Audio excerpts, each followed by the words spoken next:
the Persian Empire, a name that echoed with power. It sprawled across continents, a vast tapestry of conquered lands and subjugated peoples. From the scorching deserts of Persia to the fertile plains of Babylon, its influence was absolute. Ruled by kings of immense wealth and power, the Persian Empire knew no bounds to its ambition. Its armies, vast and seemingly invincible, had never tasted true defeat. The Persian Empire was a force of nature, and its gaze had fallen upon the independent city-states of Greece. The Greeks, a collection of fiercely independent city-states, were renowned for their intellect, their art, and their martial prowess.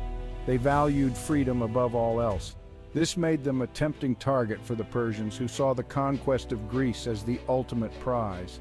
The Persians believed that their superior numbers, wealth, and military might would easily crush the Greeks.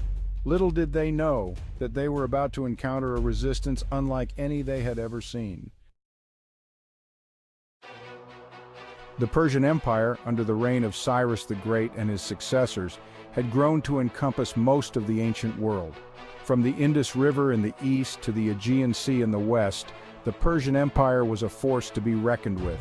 Its armies were vast, its coffers overflowing, and its appetite for conquest insatiable. The Greeks, living on the fringes of this vast empire, had long been aware of the Persian threat. The Greeks, though fiercely independent, were not a united people. They were divided into numerous city-states, each with its own government, laws, and customs.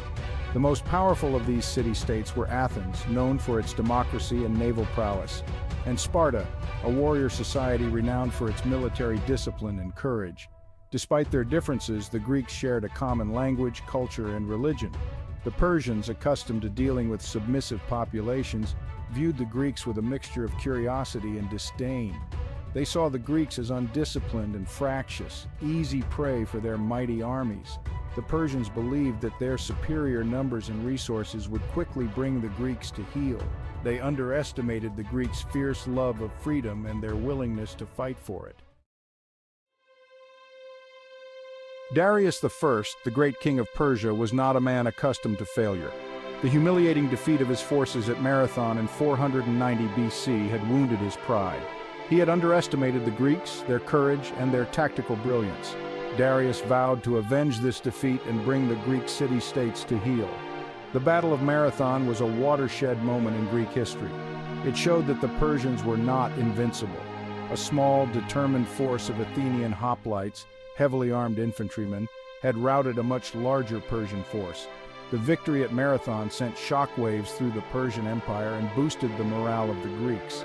The Athenian victory at Marathon was due in part to the strategic brilliance of their general Miltiades. He had chosen the battlefield carefully, a narrow plain where the Persian cavalry would be ineffective.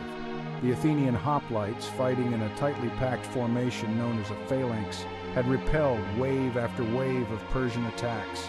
The victory at Marathon bought the Greeks valuable time. Upon the death of Darius I, his son Xerxes I ascended to the throne of the Persian Empire. Xerxes was a proud and ambitious ruler determined to erase the stain of his father's defeat at Marathon. He spent years assembling a massive army, drawing soldiers from every corner of his vast empire. Xerxes was determined to crush the Greeks and add their lands to his already vast domain. Xerxes' invasion of Greece was a massive undertaking. Herodotus, the ancient Greek historian, claimed that the Persian army numbered over 2 million men. While this figure is likely an exaggeration, there is no doubt that Xerxes commanded an army of unprecedented size. He also assembled a vast fleet to support his land forces. The Persian army, led by Xerxes himself, crossed the Hellespont, the Dardanelles, in 480 BC, using a pontoon bridge made of boats. This engineering marvel was a testament to the Persians' logistical skills. The sight of the massive Persian army and fleet must have been terrifying to the Greeks, but they were determined to resist the invaders. The Persian invasion forced the Greek city-states to put aside their differences and unite against a common enemy. The threat to their freedom and way of life was too great to ignore. The Hellenic League, formed in the wake of the Persian defeat at Marathon, served as a symbol of Greek unity. The Hellenic League, led by Sparta and Athens, faced a daunting task. They were vastly outnumbered by the Persians. Their only hope lay in choosing the battlefield carefully and exploiting the Persians' weaknesses. The Greeks decided to make their stand at Thermopylae, a narrow pass in central Greece. Thermopylae, meaning the hot gates, was a strategic location. The pass was so narrow in places that only a few men could stand abreast. This would negate the Persians' numerical advantage. The Greeks believed that they could hold the pass long enough to buy time for their main forces to prepare for the inevitable Persian assault. The Greeks assembled a small force of about 7,000 men at Thermopylae under the command of King Leonidas of Sparta.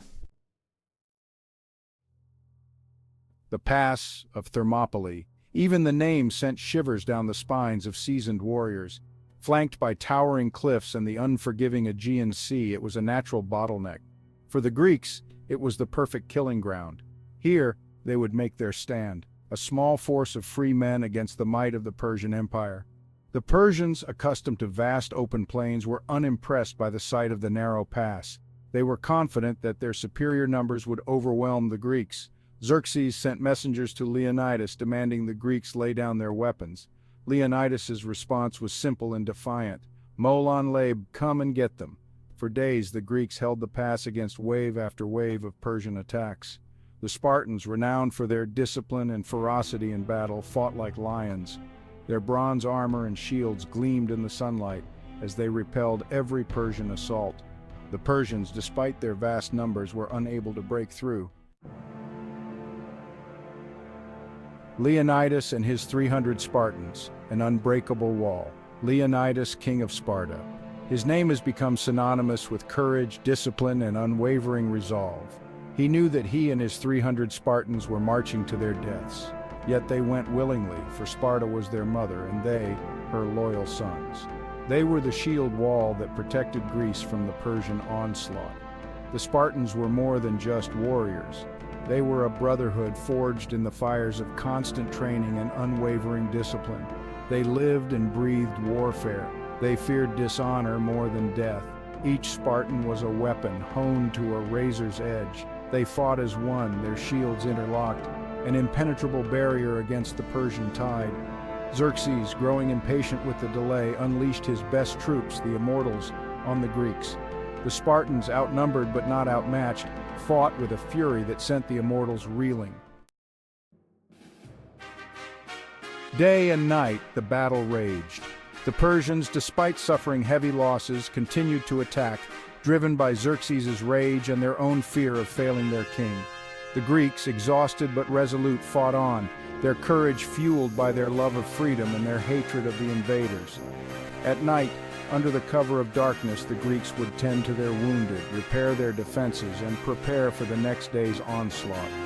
They knew that they could not win a battle of attrition. Their only hope was to inflict as many casualties as possible on the Persians, to buy time for the other Greek city-states to mobilize their forces.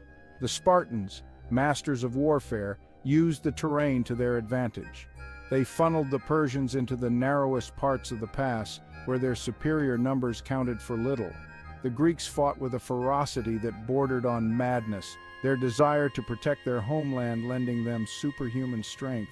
As the days turned into nights, the legend of the 300 Spartans grew.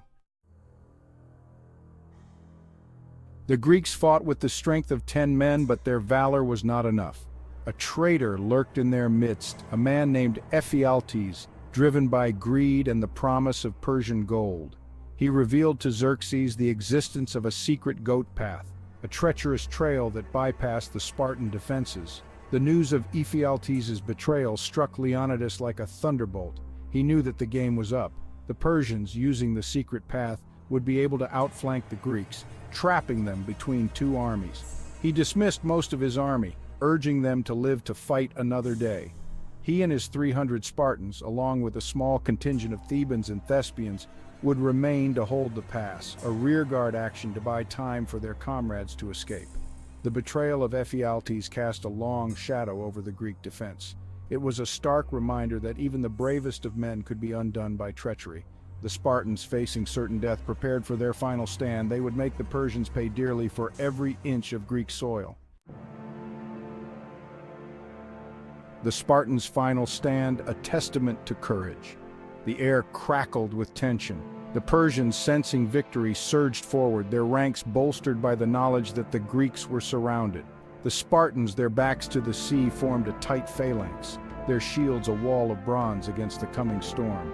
Arrows rained down upon the Greeks, blackening the sky. The Spartans, their faces grim, stood firm, their shields deflecting the deadly missiles.